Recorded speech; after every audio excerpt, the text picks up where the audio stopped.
Again, my name is Darin White, and I'm here to share my Samford story with you today.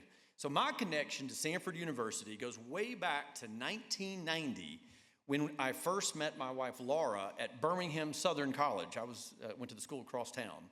On one of our very first dates, though, I brought her to a Christian concert on Samford's campus where she made a life-changing decision to give her heart to Christ. That was in 1990, and so that was the beginning of our Samford story right there. So we quickly became best friends as we spent hours talking about Jesus and discovered that we shared a similar life vision to raise a large family devoted to Christ. Psalm 127, 3 and 4 became the theme verse for our marriage, which is, "Children are a heritage from the Lord. Like arrows in the hands of a warrior are children born in one's youth." And so we dreamed of a quiver full of kids. And boy, did God ever start blessing that vision. After we were married, within 11 years, we welcomed 7 children into our family. Yeah, there they are. You're right, I did say 7, that's right. But what we could not have known then was how deeply the Samford would become woven into our family's history.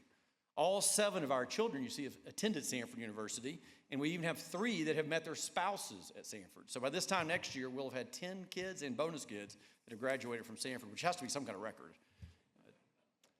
So after completing my Ph.D. when we were newlyweds at the University of Alabama, Laura and I felt called to Christian higher education. That's what we felt like God was calling us to do. So since 1994, we've been in the world of Christian higher education. First, I served for 16 years at a university up in Tennessee, a Christian university in Tennessee, where I taught and I coached. I coached the men's soccer team.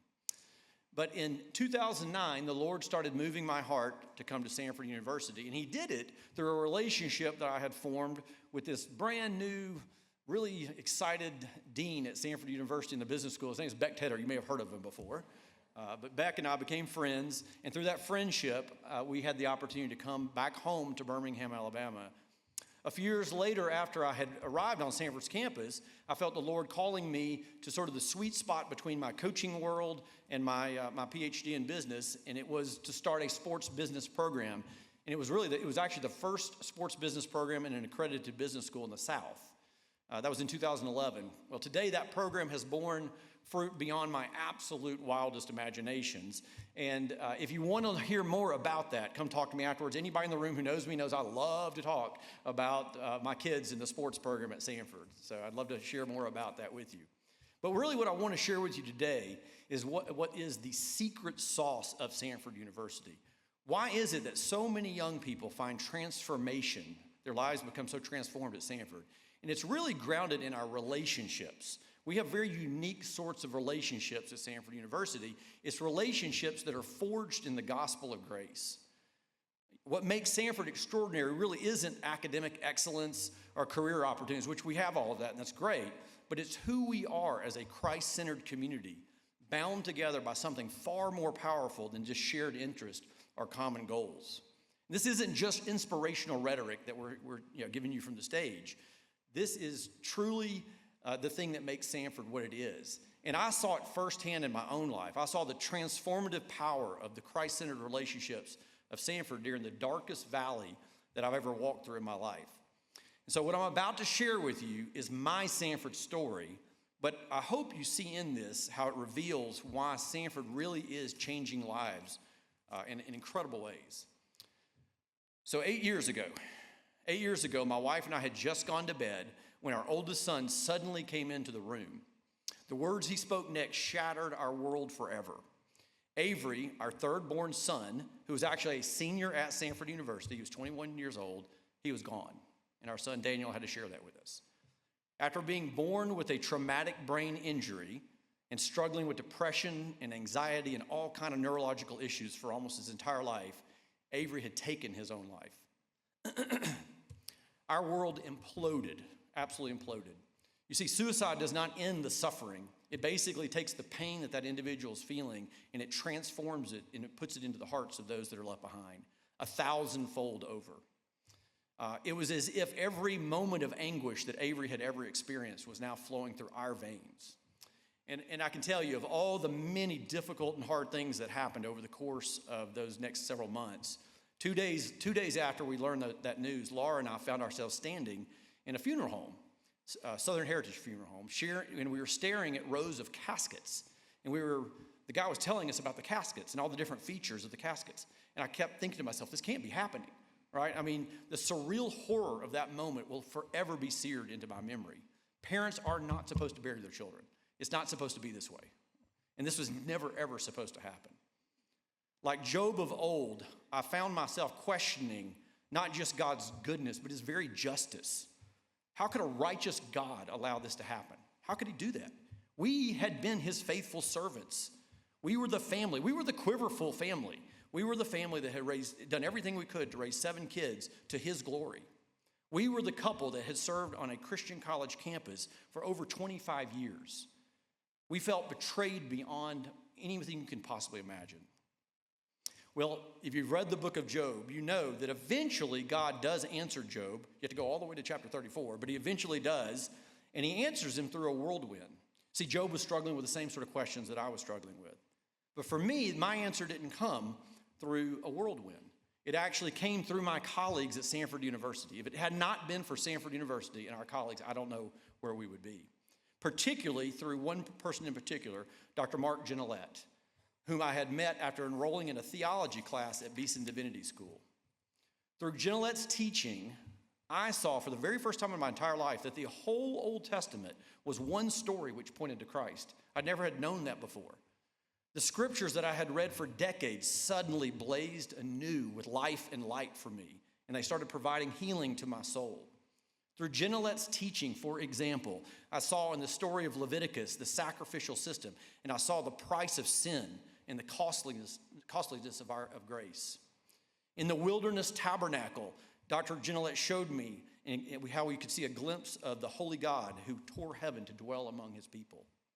In the Day of Atonement, we witnessed our guilt being transferred to another, the scapegoat.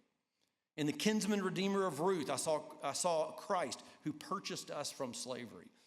And I think of all the hundreds of stories that really enlightened my heart in those months following Avery's death, probably the most powerful one of all was the story of the Passover. The Passover lamb. You know the story where the Israelites are enslaved to the Egyptians, and God basically says, I'm going to redeem you from slavery, but here's what you have to do. You have to put your trust in the blood of an innocent lamb. And not only that, he says, I want you to paint it over the doorpost. And then they had to hide behind, they had to put their faith in the blood of the lamb behind the doorpost as the death angel came. It was blood-soaked timber. They put their faith in blood-soaked timber 2,000 years before Christ came on the scene. Every story, every sacrifice, every prophet's tear pointed to one reality, a holy God who could not abandon his rebellious children. And oh, how rebellious they were, right? But then it suddenly dawned on me as I was reading this. I saw with piercing clarity that I was that rebellious child.